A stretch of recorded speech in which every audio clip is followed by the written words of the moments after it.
On today's episode of Booth Review Podcast, it's Tell the Truth Monday, Fletch, and there's a lot of honesty out there. Yeah, we're problem solving to get our ball right.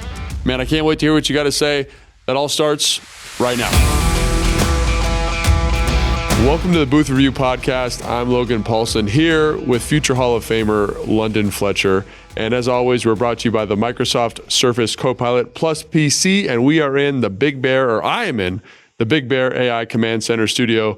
Fletch, that was a tough one, man. And we're here for Tell the Truth Monday. And I know you like to tell the truth. You want to just start off with kind of your initial high-level thoughts, then we'll go from there, get into some detailed questions? Yeah. So first of all, we're having too many Tell the Truth Mondays lately. It does feel that way. That's first thing. And I would say this: it was a very rough game. I got an opportunity to watch the game film on the way on my flight back from Dallas this morning. I'll say this, man. Just not consistently inconsistent is how I'll describe it. I thought we didn't play that. well enough. That's such code speak, right? Consistently inconsistent. Yeah, but it's true. Yeah, consistently inconsistent, and I didn't think we played well enough to win that ball game on any side of the ball. Obviously, defense is more glaring. That was more glaring to me. I thought we lost in the trenches on both sides of the ball, first and foremost. And then the explosive plays continue as a defense. The penalties were costly against us. Some questionable, but some, just too many penalties, especially on a road game.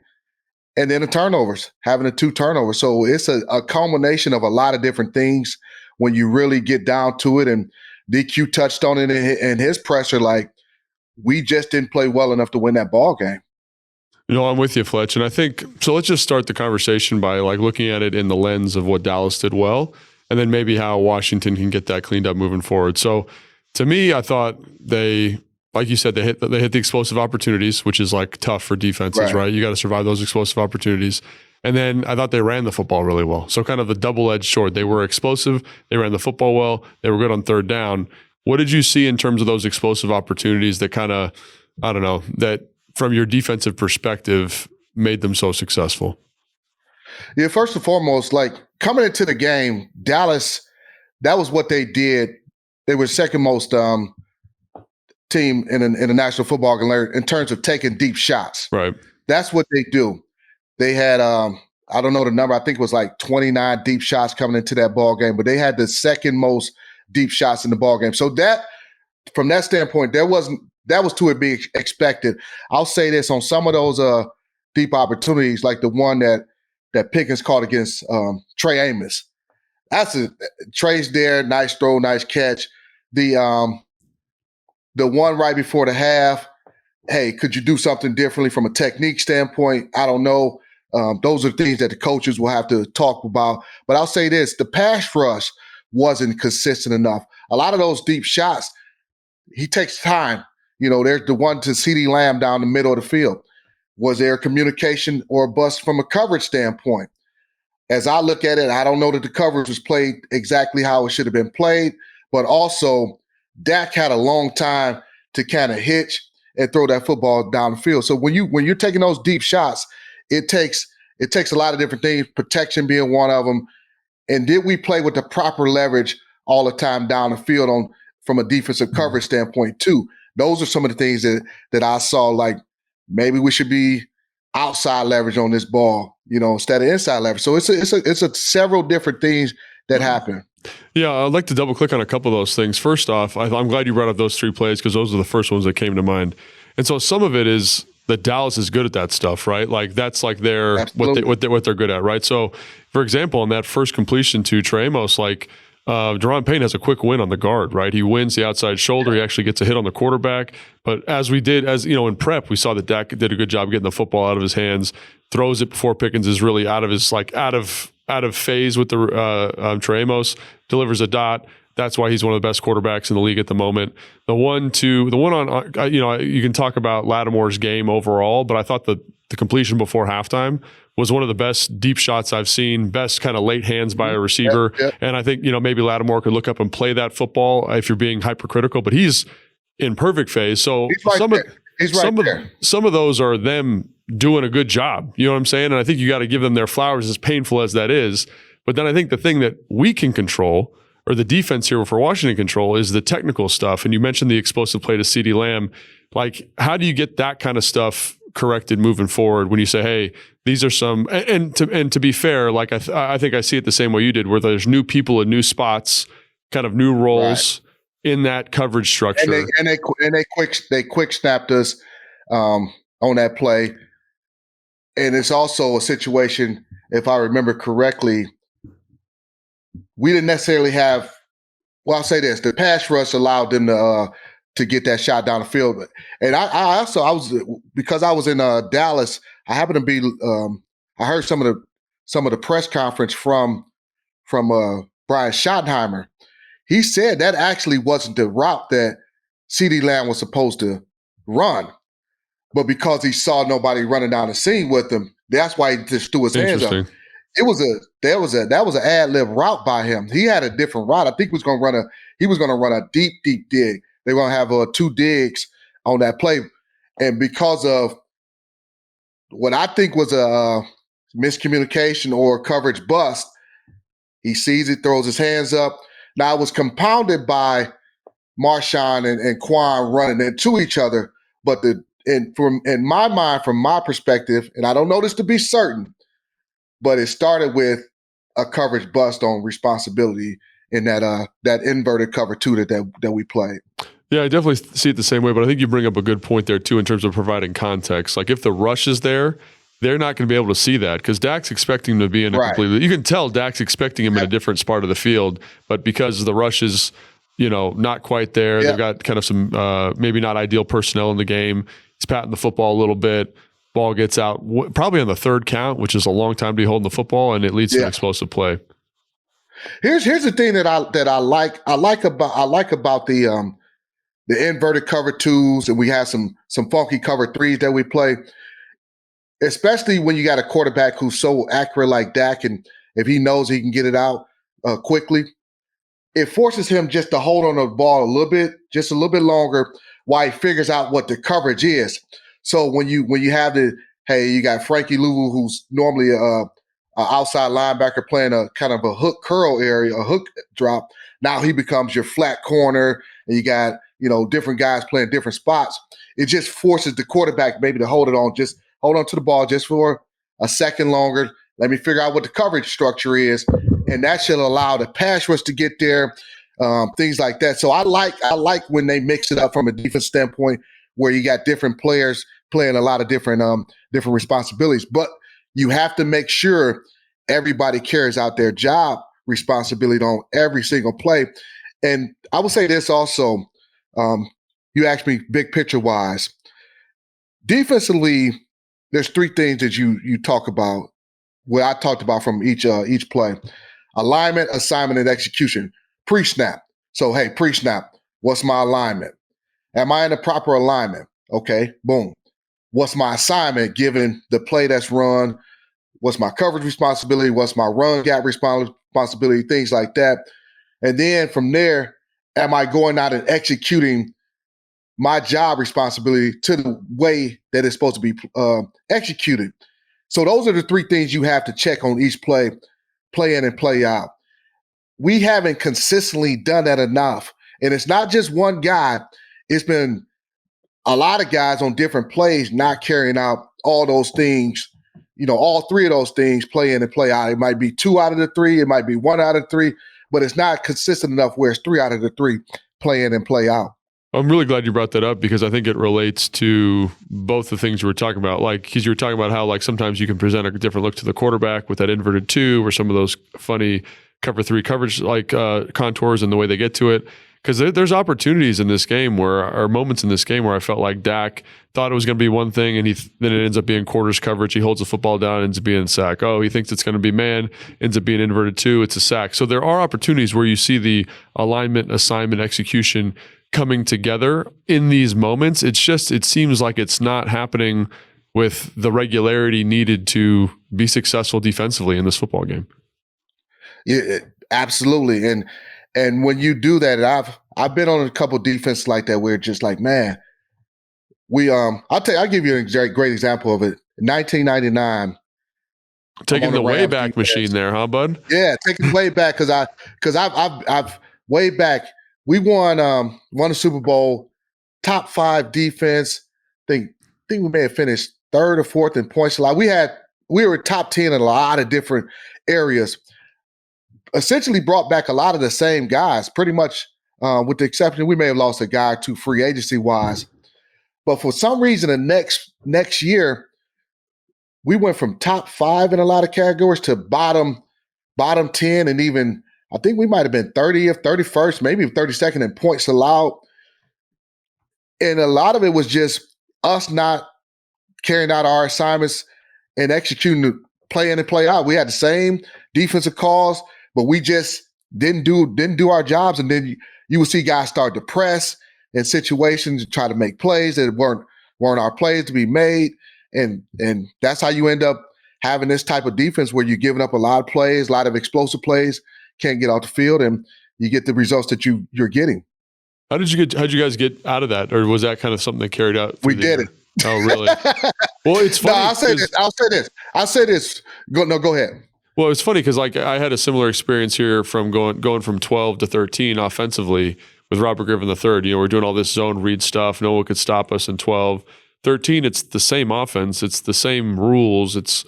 But defenses had changed a little bit. They'd had better rules. They had better fits for our runs, and we weren't as successful. And everyone started pressing, and the offense wasn't as good. We weren't the top offense in the NFL anymore. And it was really interesting to kind of say like it's the same, but like something has affected us psychologically or what the other team is doing, and we can't be the best version of ourselves.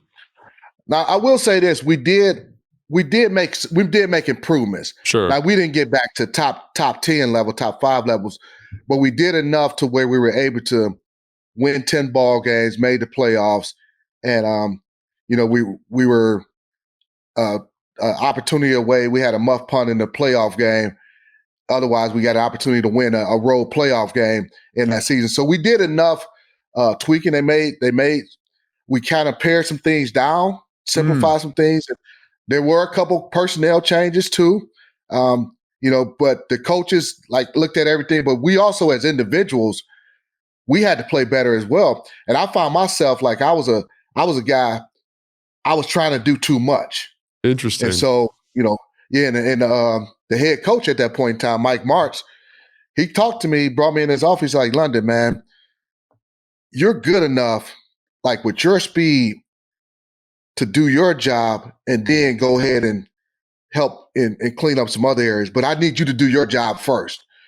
And that conversation resonated with me because it was like, dang, I'm thinking, man, I need to help these guys out. I need to do more. But within that, it was like, hey, I need to do my job first. The coach emphasized, like, London, you need to do your job first and then go out and help, clean up things once you've handled your responsibility. And from there, I started to play a lot better football. But everybody has to understand that, like, we gotta make sure we're doing our job first as individuals. And it's interesting because, like, I remember a couple weeks ago, Joe Wood Jr. was like, "Hey, man, we're not wearing capes. You don't need to put a cape on. You need to do your job. You need to kind of take care of your house." And I know Absolutely. That probably sounds super simplistic to people who've not played, but like that's what it comes down to. Like I remember even like with run blocking and stuff, it's like, hey man, like sit on this combination. I don't need to like help the tackle too much. He's getting paid too. I got to get to the linebacker. Like don't do more than you have to. And sometimes when you're watching film, I see guys that are over trying, and that is a thing, right? They're competitive dudes. They want to get better. And I guess I'd rather guys be over trying than under trying, but it is a really hard, I don't even know what the right word is. It's hard to take a step back and say, just do what I'm supposed to do at a really high level. It's going to make the defense better. Yeah. And then here's another thing too. You find yourself, we talk about pressing. Well, pressing also could lead to, it's another code word for guessing. Ooh, okay. I like it. You're guessing what route is about to be run. You're guessing what a running back is going to cut, go on this run play, instead of staying where you're supposed to be, making absolutely certain that it's not coming through your gap, taking care of your responsibility first, and then going out and making the play. Making sure you maintain a proper leverage on a coverage. If you're supposed to have outside leverage, play outside leverage. Don't try to think he's going to run an in breaking route and then you jump inside and then it ends up not being that. Now you put yourself in a position to where they didn't earn that completion. Yeah. It was you guessing, and now you've given up a play. And I've seen that happen too many times throughout the course of this season. Just being, honest. Yeah, and I totally agree with you. And I've seen the same thing. And I will say it's important to note that the other team is doing things to make it challenging for you to do your job, right? They have players that are making it hard, but they also have formations and motions that make it hard to fit what you're doing. However, like doing your job is also making sure you're prepped and ready for those unusual looks in the week too. And I think that's something that, maybe is important to look at. Like when Dan Quinn talks about being accountable, right? He's not talking about accountable on Sundays because it's easy to be accountable on Sundays. It's accountable on Monday, Tuesday, Wednesday, Thursday, Friday, Saturday, when I got to get that work. And you know that better than anybody. No, absolutely. And that's, again, like the coaches, they'll look at themselves and like, man, what could I have done differently? Did I cover this during the week leading up to the game? Was there a call I could have made differently from an offensive standpoint, defensive standpoint? Like we all, like coaches, you're a play caller on the high school level. So I'm sure you're like, dang it. Yeah. Maybe if I call a different play, definitely feel that we got 100%. A better result. So you go through those things as a play caller, as an individual as well. Because there were some guys who played some outstanding football yesterday, but it wasn't, a lot. And most of the guys who played outstanding football, they took care of their job. They were just doing their job. Right. Like I'm gonna highlight Deron Payne. Like Deron Payne did his job, and then made plays. He jumps off the film at me. But that's a great point though. Like because you're doing it in the context of the defense. Everybody else is supporting you being in that moment. And like it's like you're not going to make every single tackle. You're not going to make every single play. But you got to do what you're supposed to do. Like I make it to the a comparison like on offense, right? Like when you're running the clear out, run the clear route because you're creating space for someone else to catch that football. Like if you don't run that route 100%, you're going to cloudy the window. You're going to make it hard for the offense to be successful. And that's what defense is all the time. It's a lot of selfless plays, waiting and kind of buying your time for the one big moment where you can kind of shine and make the tackle, make the sack, make the interception. Yeah. And again, and even like I look at from the run game, from the Dallas being able to run the football as effectively as they ran the ball against us.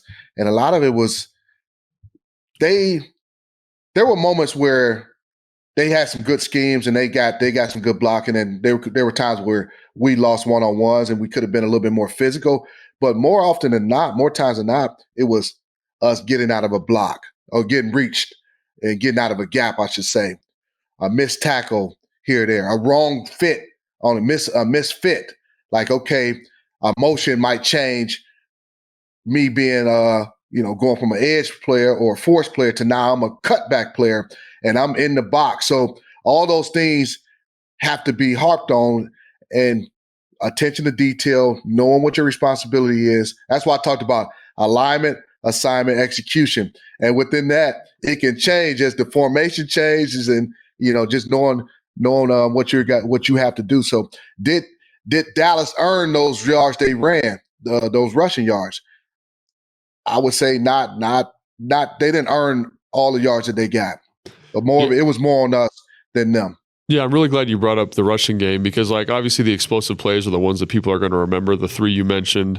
There's a couple other like minor explosives, but to me, the thing that really stood out when I was watching the film, Fletch, was the success rate of runs on second and long, where they're getting like an 8-yard clip, a 7-yard clip. Here's a 10-yard run on second and 10. And one of the things that I thought was important or imperative going into this game was keeping Dallas off schedule. And so you did a great job on first down. You got them to second and 10. That's like half the battle, okay? And then now all of a sudden they run the football on second and 10, and it's like a counter. It's a like there's a pin pull, there's a simple inside zone in the 2-minute situation, which ends up being a big gash. And to your point, it's not like they're doing anything crazy. Like sometimes when you watch Miami, like with Mike McDaniel, they're running all these crazy motions and shifts, and you're like, man, these are pretty straightforward runs, and guys are just not fitting the runs the way they're supposed to fit them. And I think that's another thing that jumped out to me. And it goes back to your original point, alignment, assignment, execution. Like I got to know those first two are probably the most important. And so just like in coverage, how I have to play the right leverage or play the right technique or know where my help is, I felt like there was some of that lacking in the run game too, a little bit. Yeah, no, absolutely, man. It really was. And that's the disappointing part. I would say even frustrating part. And I know as coaches, you're like, man, okay, I called this. What is it? We got an 8-man front, or we got we got enough guys to fit the run, to stop the run. And you mentioned the 2nd and 10, and then you're like, dang it, how they go from 2nd and 10 to 3rd and 1 or 3rd and 2? And defending 3rd and 1 and 3rd and 2, 3rd and 3 is totally different than defending 3rd and 6, 3rd and 6, 7 plus. So, but it's all about, hey, if we do our jobs, fit properly, don't miss tackles, all those things, stay in your gap, be maybe a little bit more stouter at points of attack, whatever the case may be, they don't get these yards that they're getting, and you're not allowing them to convert these 3rd downs. And then you get the ball back to our offense, and you're not giving up 37 points. I look at this defensively, they gave up 37. You had the pick 6. So you're not giving up those points, and you're scoring probably more than 22 because you have more opportunities as an offense. Yeah, and I think that's so. A couple of things there they said are great. Like I think a great example of the what was it, the 2nd and 10 to the 3rd and 1 type environment. Like they had that. I think it was the play action to Pickens that got the first PI that led to the touchdown the next play or whatever. Like they're able to run a play action pass on 3rd and 1. Gets all sticky in the front. You get one-on-one coverage on the perimeter. Like I don't want to say those are easy throws, but those are easier reads, easier looks for the quarterback, easier looks for the offensive line, because we didn't take care of the down and distance we had when it was 2nd and 10, right? Obviously. And then to piggyback off of that, I think the other thing is just I don't know, I think that's a really good example of what you're talking about there. Just how, like, it might not show up in the stat sheet, but those long down and distance runs were backbreaking at times because they kept everything on schedule for the Dallas Cowboys. Yeah, and even we'll look at it. I don't know if we want to get into offense yet, but I looked at this and this was my thoughts going into the ball game, knowing what we were up against from being challenged with our top 3 receivers out. And I know Terry and Noah haven't played in quite a while, but losing Debo, that changes things. And from a defense standpoint, you got to think, hey man, we can't allow this to be a shootout. We're gonna have to figure out a way to minimize, keep the score down. You're not gonna shut Dallas out. They were number 2 ranked scoring offense in the league. Yeah. So you're not going to totally shut them down. But we have to, when you get opportunities to get off the field on a 3rd down, we had to limit the explosive. They're going to make some plays. We have to limit the explosive. We can't have all the penalties that we had. A couple of them were very questionable. But regardless, we put ourselves in a position that they called them. It was a situation where, from a defense standpoint, you will probably try to have to hold them in the 20s, maybe 27, 24 wins that, puts you in a situation where you're winning that ball game. But when you get into the 30s, now it just puts a lot of pressure on the offense that, we were missing a lot of guys. And I know DQ said, hey, the injuries didn't cost us, but this needed to be a true offense, defense, special teams type of game where that led to a win. Yeah, and like Dak Prescott was 21 for 30 for 264 yards and 3 touchdowns. Like he was playing well coming in, played well yesterday. It's tough to deal with a guy like that. And like when you're dealing with a guy that good who's playing that well in offense, it's able to find those explosive plays. Like you said, it does need to be a good mixture of offense and defense supporting each other. And so like while you feel that the defense let the offense down. There are times where I look at the film on offense and I'm like, and we can talk about the offense now, where like, despite the injuries, I thought Cliff had called good plays. Guys were open. There were opportunities for completions, and we weren't able to get first downs. We weren't able to possess the football. And this is, again, my offensive bias. Anytime you punt, you're putting your defense, you're exposing your defense. And ideally, you know, they work hand in hand, right? Oh, the offense and defense, they're going to support each other, but also the offense can carry its weight too and be like, hey, we're going to go on a nice 8-play drive and let the defense recover, let them get the corrections in they need to, and then we've held up our end of the bargain. That being said, like you already talked about a little bit, like that's how I feel about the offense. I feel like in some ways they didn't hold up their end of the bargain, but they have all of this kind of built-in adversity, right? There's the receivers are banged up. Cosme's first game, like it just, do they have enough offensive playmakers to live up to that expectation, I think is the question. I'll say this. The thing that surprised me the most when I watched the offensive film, I didn't think the offensive line played well. I thought they didn't play well, especially in pass pro. There were some misassignments from a pass protection standpoint. I thought at times Dallas was more physical than us. I thought we had trouble dealing with some of their movements in the that they ran, especially when they were bringing a extra rusher, sure, like a fifth rusher on a blitz or a run stump. We had trouble dealing with that, and there were times that, I mean, quite frankly, they were just more physical than us, and that surprised me. That how poorly the offensive line played. Just being honest with what I saw, and I think they had Tell the Truth Monday when they look at that film, and the offensive players look at it as well. There were some miscommunications on who we were supposed to block, missed blocks on runs. Like, okay, I'm supposed to block this guy, not stand on the double team too long, as you mentioned, not working to the next level. Some ID situations where, hey, are you IDing the right guy? That happened too many times in that ball game. Penalties hurt us. We go from 3rd-1 to a 3rd-and-6. That's a big difference between being able to convert and getting off the field. So some drop passes, and then there was also some inaccurate throws. So it was a lot of different things that happened. But I just think the offensive line disappointed. I was surprised that they didn't play well. Yeah.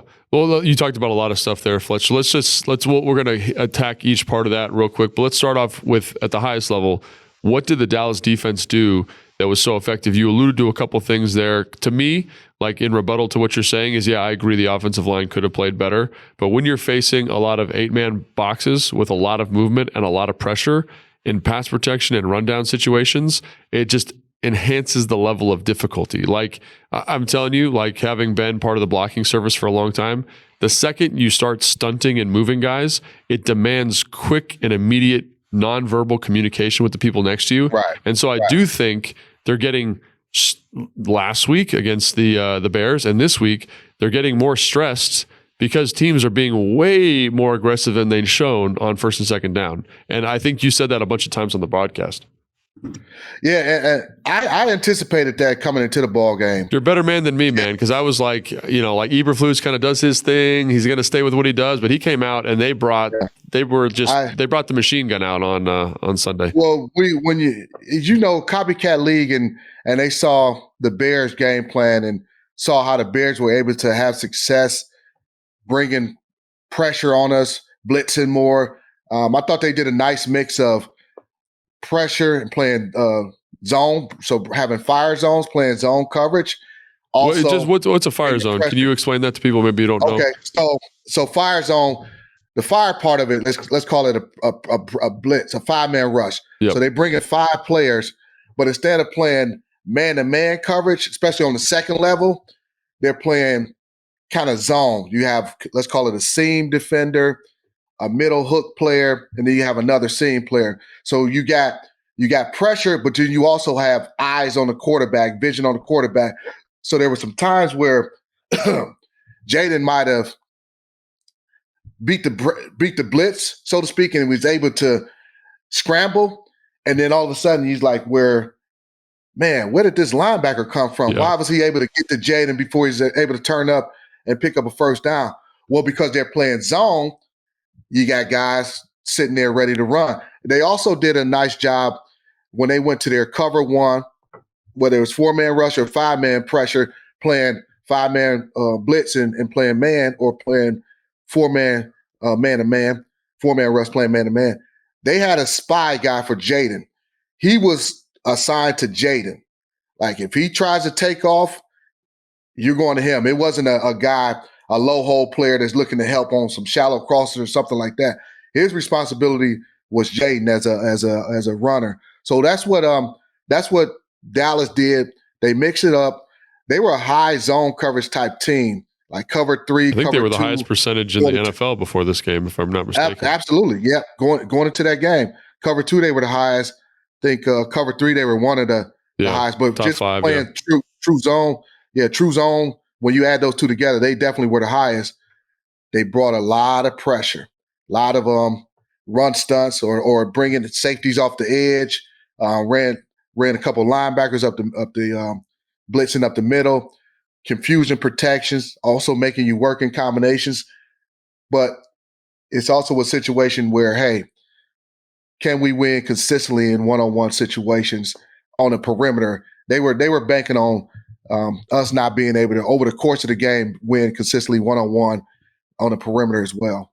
Yeah, let's double click on that for a second, because I do think that's a big storyline coming out of the game. Is just basically, like you said, they were way more aggressive, brought way more pressure, different types of pressure, different types of line movement. And in the broadcast, and it sounds like right now, you think that's because while I do think the guys who are playing in the roles of the people that are injured are doing a fine job. Chris Moore has an explosive play. Luke's had some explosive plays the last couple of weeks. Robbie Chosen, I think, made his presence felt in the game. I think teams are feeling more comfortable playing man-to-man coverage because they feel like those guys can't consistently win those one-on-ones. It's a percentage game, man. You're an analytics guy. I guess so. I've become the analytics guy. And again, I heard a quote. I told you I stayed overnight in Dallas, and they asked Schottenheimer about Brian Schottenheimer, the head coach of the Cowboys. He's like, hey, the question was, you guys seem to be more aggressive, brought more pressure in this ball game, and they were saying, and played a lot more man-to-man, and they were saying, hey, the analytics told us that was the way to attack this team. Yeah, and that's what the analytics said. I just look at percentages. We've always had statistics from a percentage standpoint. Can you consistently beat my guys one-on-one? Yeah. Or there were guys getting open, but was Jaden going to have the time to find that guy open? Were there's going to be were we going to be able to manipulate the pass pro and get pressure on him before he can get to the open guy? So don't get me wrong. There were times guys won. They won their one-on-one matchups, but the pressure may have gotten to them. We might have had to lead the pocket or something like that. So there was a combination of different things that happened in that ball game. But to your point, the last 2 weeks, teams have been far more aggressive attacking us in these ball games. Yeah, and I think honestly, like this, while that affects the passing game, right? Because they're playing more man coverage, they're bringing more pressure, they're unsettling Jaden. They're saying we're going to play the percentage. I also think that leads really nicely into our next question, which is why we couldn't run the football. Because on first and second down, you're seeing a way higher percentage of 8-man boxes, way more first down pressures, way more first down line movement. And like I already said, like when you're in that front and teams are just bringing absolute fastballs down in, down out, it makes it really hard to execute on first down. And so I think that's something else that I point to is a ripple effect or a trickle down effect from the injuries on the perimeter. Yeah, absolutely. And also the injuries on the perimeter, the personnel groupings have changed a lot too. Yeah. So you're seeing more 3 tight ends, trade personnel. I mean, they only had 4 receivers up, right, in the game. I think that's what Bram was saying on the broadcast, right? So they've got Paulsen Yankoff as your 4th wide receiver in some looks because you don't have enough bodies just to get out there and run routes. I mean, it was a really interesting kind of dynamic, and it felt like early they got off their game script. It felt like they want to run the football, play action pass, but they kind of couldn't do that as effectively as they wanted. And then it really stresses the rest of your game plan because all of a sudden you're in 2nd and 8, you're in 2nd and 9, we got to get more quick game. And then all of a sudden the defensive coordinator has a feel for that. And we're going nuclear in terms of our pressure package. Yeah, absolutely. And again, with the and our heavy tight end looks, they've been good for us. Yeah. But in this ball game, because Dallas was doing a lot of line stunts, a lot of movement, bringing pressure from guys, because they were saying, hey, I mean, just be honest. When you go some of those three tight end looks, you got Trent Scott. I mean, Trent, hey, unless we're going to start dumping some passes to him, you're not looking at him as a pass receiver. You got Bates. He caught a ball yesterday, but he's more known as a blocking tight end. And I'm not knocking anybody. I'm just telling you how the defense views it. Now, and then you may have had, I can't remember if it was Yankov, it was Ertz. It was you may have had. Well, they kind of like mixed that third guy in. Exactly. Senate. Yeah, Senate. So these are guys in some of those formations, just like, how many times are you throwing the football? So from a defense perspective, you get this personnel grouping, you know who the guys are. You're like, hey, I'm dialing up a run blitz. Yeah. And if they happen to pass the ball, all right, they beat us. But we're going to play the odds. And as you mentioned, a lot of those looks are just muddy and just a byproduct of what we have going on from an injury standpoint, in my opinion. It reminds me a little bit of in 2013 when D.Y., Darrell Young, the fullback, and I were on the field in 21 personnel. Teams would match in goal line. We had such a high run percentage. I'm not kidding. They'd match in goal line. Yeah, exactly. And they'd bring crazy run pressures and stuff. So eventually got to the point where we had such a high tell in those moments that we had to get out of the personnel grouping because they were so keyed in on us on us run the play. We were really effective prior to that, but then teams were like, no, we're just going to bring in 6 defensive linemen. We would try to play action pass, but it would mess up our protection rules because we didn't, it got really messy. So I was about to say, Logan, you couldn't become a receiver threat, man. We'd get Pierre to run a route, Deshaun Jackson run routes, but we just couldn't protect it because we weren't used to our protection rules in 21 didn't translate to the goal line fronts we were getting. So it just got a little bit messy. And again, we just stopped getting in 21 and we won games that way. But it gets to that point where teams get so locked in on certain personnel tells that you can't do what you got to do and you can't hurt them. I think that's the thing is that's great. If I'm an offensive coordinator, I'm like, that's awesome. They're bringing run blitzes. They're playing extra defensive linemen. They've got linebackers on the field. Let's throw passes. And they've tried to do that at points during the year with Zach Ertz running deep digs and goes on the perimeter. It's just sometimes you don't have enough vertical speed there to match up with the coverage players they have on the field. And you can't the juice isn't worth the squeeze anymore. So I do feel like that's something that they're going to probably look at this week in terms of how do we get rid of some of these personnel tendencies and move out of some of these looks where defenses can tee off. Anyway, go ahead. Yeah. You have to. Yep. You absolutely have to. Otherwise, it's just going to continue to be the same thing over and over again. Yeah. And the other thing that came up was, so all of this stuff on first down makes it way more complicated for the offensive line. And I've been a big proponent of saying outside of playing quarterback, the offensive line is the toughest thing to do on the offensive side of the football from a pass protection, run blocking standpoint, getting things targeted. But I felt like you felt some of that stress on the offensive line affect the quarterback a little bit. And Jaden Daniels, we talked about on the broadcast, wasn't quite as sharp as he normally was because we talked about how Cliff did a great job scheming Zach Ertz open or there's a dig route that gets dropped or whatever it is. And we just couldn't get a consistent offensive rhythm. And again, this is where I go back to saying this had to be a complementary football game. And it wasn't because the offense just couldn't. We were able to score points. They were able to score points, but we weren't able to sustain drives and limit the stress on the defense. No, you probably some of the inaccurate throws that you got guys open. I know it was comes to mind. I think a couple comebacks that were open, but just off target. Was his process sped up in his mind, thinking, "Hey, we might not protect this, or I've been hit, or something like that." So, there was a couple times, and I don't know, was the depth of the routes properly? That I don't know those things. Was the receiver supposed to do something a little different? I don't know those things, but I just know whether they were just on the same page. The routes were open, but was there some details missing within that, or whether it was on the quarterback or it was on the receiver.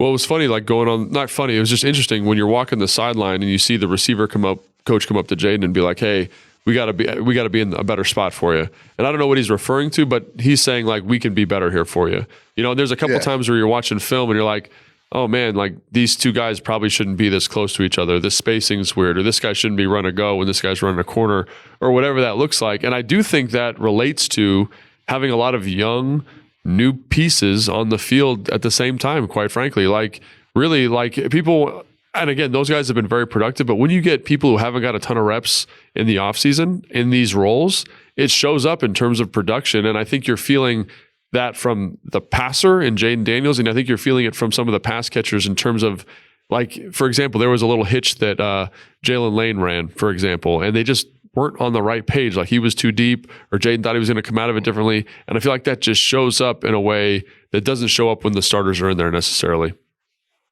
Yeah, absolutely. And, or, you know, a more veteran guy, more seasoned guy. Sure. Yeah.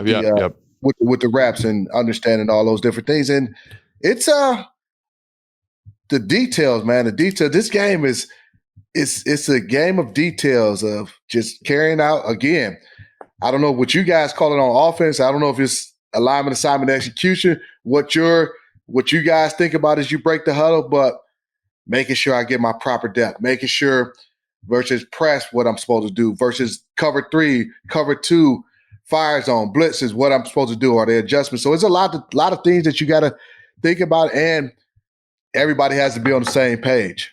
I think that's 100% right. And again, like, I think that leads really nicely into our next segment, which is, okay, what now? Now that we've talked about all of the issues, all the things that Dallas did well, all the areas that we can improve, like, how does this team get better? They got kind of a tough stretch of games coming up here, get some really good opponents. Like, how do they take this and say, we learned from it? Like, what do we learn from it? And how do we get better moving forward? So let's start with, like, scheme. Like, is there a scheme issue, or does it go back to all the stuff you're talking about with the alignment, assignment, technique, and execution? Because that's what I feel when I watch the film. Yeah. Let's solve problems. I like this part. Yeah, like, solve problems. We live in a world we live in a world where everybody's telling you what's wrong. Let's get to, okay, how do we fix it? Because we got to know. I'm serious. I was like, all right, let's get out of the what went wrong. Okay, how do we fix this? I like this. I don't think schematically, I don't think it's scheme wise. I don't think it's a situation where. And can I just piggyback on that real quick? But like, everyone runs cover 2, everyone covers 3, everyone runs man cover. Like, these are very common things. And now it's just about to not to cut you off. It's we can't go find a new magic coverage or a new magic run fit or a new magic run structure. It's like, we just got to be better at the stuff we got. Now, I'll say this. So when you look at, all right, the call for a particular situation, every call has a weakness. Every defense has a weakness. Now it's a matter of, if they find that weakness and they make a play, all right, they got us. Did we first of all, and this is where you have to really dig deep into, did everybody execute their job on that given play? And as I mentioned earlier, we have not done that consistently enough, play in and play out through the course of 7 games. The Cowboys game was just the last one. But if you really look at it, even the games we've won, have we done that consistently enough, play in and play out? And in my opinion, the answer is no. And if you look at the film, you will see we have not done our jobs, each individual players, consistently enough. Did we, from an alignment standpoint, assignment standpoint, execution? I see times where, hey, why is this guy open? Who's supposed to be covering him? Right. Communication breakdowns, pre-snap communication, post-snap communication, non-verbal communications. So we have to, if it involves more time on the practice field, working this stuff together, more time in the meeting rooms, getting together as a secondary and linebackers included, to really work on this stuff, making sure we're on top of this. It's going to be done by us all buying in and understanding these are the details of it. This route, talking out route combinations or formations. You have to just put in more work. You got to put in more work, fine-tuning the details, fine-tuning the discipline. If it's not happening the way it needs to be in practice, don't gloss over it. And I'm not saying that I know they're doing this, and they may, correcting the details. And then, they might not have thrown to this receiver or this running back, but you need to be where you're supposed to be. Your depth's not right. Your zone drop is not right. All those things, you just have to really fine-tune the details. And then from a defensive line standpoint, making sure, or run gap standpoint, making sure everybody's where they're supposed to be. And if they make a play against you, so be it. Hey, but that's how we get it correct. We got to put more time in and fixing the details, fine-tuning the details. And we might have to tweak something here or there. Maybe you have a couple combination calls. We got this defense in 3-by-1. We're going to play this cover versus 2-by-2. So, do you look at doing some of those things? So, it's a couple different options out there. Yeah, and it's something that I mean, you said this earlier, and I think it was a great point, because Kyle used to do this all the time. Like, we'd go into a game with a ton of calls, a ton of check with me's, 3 plays called to the line of scrimmage, and we just couldn't play fast or execute to the level that we needed to. And Kyle would come back on Monday in our, Tell the Truth Monday, and be like, hey, there was too much in. That's on me. Like, I can streamline this for you guys and put you in a better spot where you can own this game plan. And it's funny, like, people think, oh, running the football is simple, right? But I have different calls versus different front spacings. And a team might run 4 different fronts in the course of a game. You got your sub fronts, you got your 3 or 4 base fronts, and then you got to know how the adjustment for each run versus each front. And I think that that's something that people forget about. Like, who just watch the game casually, is like, there takes a lot of time to own something. Hey, like you said this on routes, like, hey, I got to run this route. Hey, versus press, it turns into a go. Versus cover 2, it turns into an 8-yard stop, or whatever it looks like, right? Whatever the correction is. And that level of detail and understanding and getting on the same page takes time. And let's talk about all the pressures the O-line is seeing. Those take thousands of hours of reps to get really good at, right? And so can we truncate, make it simple, find ways to, again, find personal accountability from the coaches to the players? I think that's really important. That's something that Dan Quinn talked about in his presser. And I think it's, again, just saying, like, can we own this as much as possible? As, like, know every little thing in this, about this. And, like, I was never a great football player, Fletch, but every Monday or every Wednesday I'd come in after we get the run list and go through a first, second down cut up of all the fronts and all the calls I would make for every single run, just so I had it. They might not have run that front for 3 years, but I would make sure that I had it just in case they threw it out there. Hey, and guess what? I did the same thing from a defensive standpoint. Yeah. So listen, we get our game plan. I know what the calls are, first, second down calls that we're going to lead with. And then I would literally call, like, this defense against this run. Where's my safety at? Is there a check I need to make? All those different things. And so getting those reps. And then we get into the ball, we get into the practice field. I know where my fits are. We get into the game. Hey, they might, like you said, they may not have run this in the last 4-game breakdown, but I know what my rules are, and hopefully the other guys know what our rules are. And I would bring my linebackers, some of my, especially the younger linebackers, I would bring them in there, and we would go through, hey, this is our call. I'm just putting us in different calls versus this run, especially if it's like a hairy type of run where, okay, there might be a gray area. We don't want to have gray areas, right, in a game plan. But whether it's offensively, defensively, like, all right, we really need to harp, because some of the times it might be a gray area in a coverage based on I got this running back, but he's close to a tight end. Do we combination? Do we call it banjo this, or do I give my linebacker a lock signal or the nickel or lock? Just depending, like, okay, these are the problems. And we get into practice, we just got to work this to where, okay, we get in the game, this formation shows up, boom, make my call right away. Lock, banjo, let's go out and play. So it's just you just got to rep it, man. You got to rep it over and over again in the meeting rooms, on the practice field. We can get this right. Yeah. Right. I think we have the personnel to be I know we have the personnel to be a lot better defensively than where we are. Yeah, and I agree with you. I look at it and also like I think it goes back to understanding the limitations, of what the coaches see too, right? It's like, hey, we were a little bit banged up on the defensive line, a defensive end. Maybe we can't run some of these pressure packages we ran early in the season. What can these guys do? How do we maximize these guys? I think that's something else. Cliff also, he's in his bag every week trying to maximize guys, and I appreciate that. But maybe we find that, Moore seems to be really good at these like deep high crossers and getting open across the field. Like let's get him doing more of that. So I think that's another thing too, is like personal accountability from the players. Things have changed because of injuries. Like, can we as a staff kind of figure out what these guys do well? And then I think this goes back to maybe the first thing you said is we have to play complementary football. We can't be an offensive driven team or a defensive driven team or especially we got to be, all phases have to be playing together in order for us to win football games. Yeah, that's and that's how it has to be. Especially, I thought we were on the verge of that when Tress had that great punt. Oh my gosh, yeah, how great was that? It ends up, down on the 1 yard line, and then we get the safety.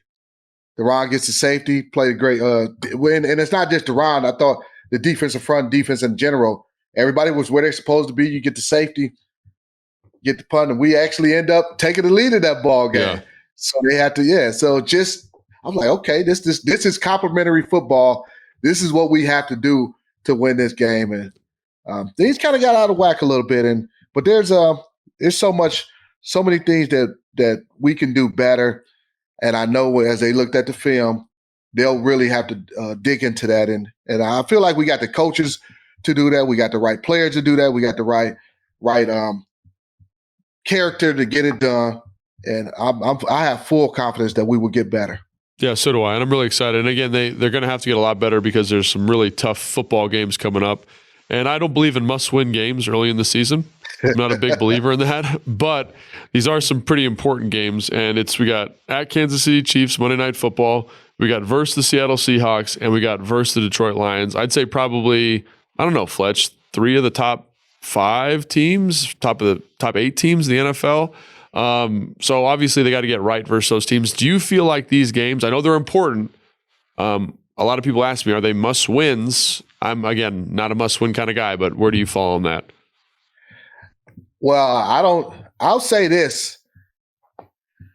We can't go on 3. So that's true. We're on 3. We're 3-7. So yeah.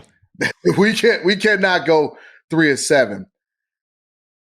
Winning 2 out of 3, I think 2 out of 3. They got to do something, right? Yeah. So whether it's must win or not, and again, I want us to win every game. So, but I'm just saying, like, these are all going to be tough games. I like the fact that we got 2 of them at our home. Yep. And so that great Kansas City Monday Night Football, that would be the toughest environment, probably. Man, maybe with the exception of probably going into Detroit last year for the NFC Championship game. Have you played there? I'm sure, right? So I remember going there for a preseason game in 2000. It's preseason, right? It's the first preseason game of the year. It's 2017, so they're pretty good. And we had to go on the silent count in a preseason game because it was so loud at Arrowhead. It gets rocking in that spot, man. Man, I played there speaking of preseason, last preseason game, my rookie year, last preseason game of the year. And they used to call it the Battle of I-70, St. Louis versus Kansas City. I-70 is the highway. And we're playing, the place is sold out. I'm like, man, what the heck? This is a preseason game. They do the national anthem, man. I know you remember this now.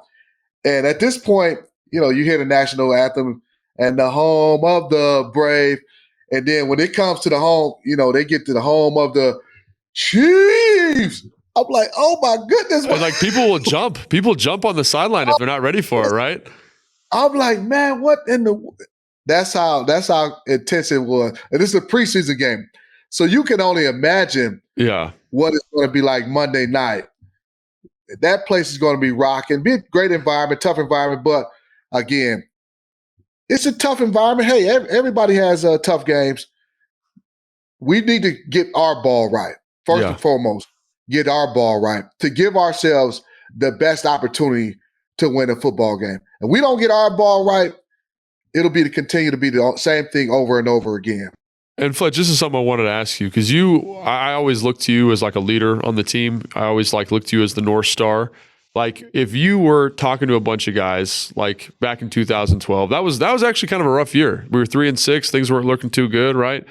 We got it right. Like, what is your as a leader? What's your mindset, kind of getting guys ready for these big moments? Kind of these not must win, but these important games coming up. The thing that I look back to that season, and I remember there was a greater sense of urgency that happened. I don't know if you remember when Coach Shanahan had his press conference and he talked about their evaluation process. I do remember that. Yeah. Hey, we're gonna evaluate some guys and we'll see, who's gonna be here, who's not gonna be here. Jobs are on the line. So DQ kind of touched on that a little bit. We say, hey, there will be some changes. Right. And we'll look into everything, whether it's changes in personnel, changes how we do things, whatever those changes are, we're going to look at everything. So I anticipate a greater sense of urgency. Not saying that guys didn't have urgency. I'll say a heightened sense of accountability from an ownership standpoint and making sure you're on top of your details. Studying more. Hey, guys may be studying more, meeting more as individual units, collectively as teammates, whatever the case may be. I anticipate us being more locked in because of we understand what we're up against. What would you say? I mean, I don't even remember. I remember you talked to the team multiple times in 12, but like what's the go-to? Is it just like kind of what you just said right there? Hey, we need to be more locked in, or is it? It depends, man. You try to put me in that big flex ball. Get you back out there a little bit, like strap those pads up, get that Rydell ready to go. Yeah, I've had a couple nice speeches where we won. I had a couple. My best speeches, we go out and lose. I'm like, man, what the heck? You remember the speech I gave? You start to laugh. You remember we go 0-2 to start 13. Yeah, and I came here the team meeting on before we get ready to play the Lions, and I cussed everybody out, coaches included. I remember I was like, oh damn. All right. I even cussed myself out. I remember you were cussing out Mike because you were like, man, we were too soft during training camp. And I was like, whoa, what's going on here? Like, what's happening? It was very intense. So I cussed everybody. I hadn't slept probably in 2 days. I'm groggy. I'm grumpy.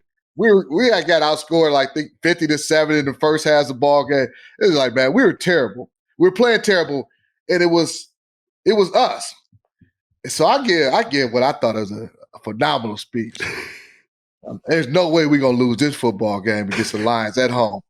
And we go out and lose. I'm like, oh, shit.